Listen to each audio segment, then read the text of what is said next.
அஸ்ஸலாமு அலைக்கும் வரஹ்மத்துல்லாஹி வபரகாத்துஹு.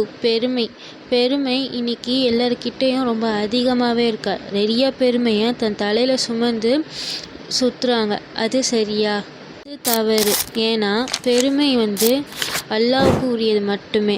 அல்லாஹ்வின் நாட்டம் இருந்தால் மட்டும்தான் நம்மளால் ஒன்று செய்ய முடியும். நம்மளுக்கு ஒன்று நடந்ததுன்னா அது அல்லாஹ்வுடைய நாட்டம். நல்ல விஷயமா இருந்தாலும் தீய விஷயமா இருந்தாலும் சரி, அல்லாஹ் நம்மளுக்கு அப்படி எழுதியிருக்கான். அதனால் அது நடந்திருக்கு. ஓகேங்களா? இந்த இடத்துல நான் தான் அது செஞ்சேன் அப்படின்னு சொல்கிறதுக்கு நம்மளுக்கு எந்த ஒரு ரைட்ஸும் இல்லை. ஏன்னா அவனோட நாட்டம் இல்லாமல் நம்மளால் எதுவும் பண்ண முடியாது. சூரத்துல் அன்ஆம் அப்படின்ற சூறாவில் 59வது வசனத்தில் அல்லாஹ் சொல்கிறான், ஒரு இலை கூட அவன் அறியாமல் உதிர்வதில்லை என்று. ஓகேங்களா?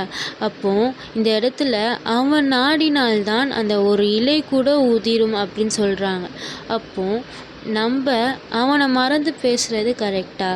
ரசூலின் உம்மத்துகளே, ஒன்று புரிந்து கொள்ளுங்கள். பெருமைக்கு பெயர் போனவன் நம்மளை படைத்த அல்லாஹ் ஒருவனுக்கே.